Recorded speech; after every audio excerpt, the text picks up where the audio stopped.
Our Making a Difference report tonight deals with a tough subject, specifically poverty and hunger.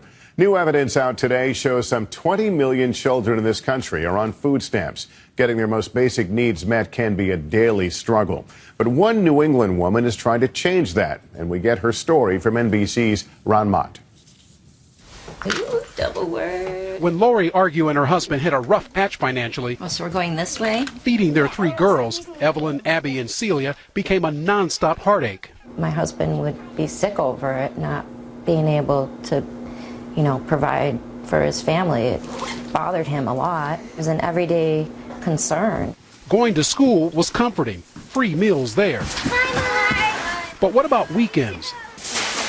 This army of volunteers for the nonprofit End 68 Hours of Hunger fills the void. U-Haul all pack. Bagging up enough food for 2 breakfasts, 2 lunches, and 3 dinners, with enough left over to share, given in such a way to avoid any embarrassment. We see a brighter child on Monday morning. We see a more focused child on Fridays. They're really waiting for the end of the day to get their bag. Claire Bloom, a retired naval officer, founded the program 3 years ago in New Hampshire and has since taken it to Maine and most recently California. This is a nearly invisible problem. Kids don't come to school and say, my dad lost his job and we didn't have anything to eat this weekend. They don't come into school and say that. So we have to be really observant to clue into the behaviors that they demonstrate that show us these are hungry kids.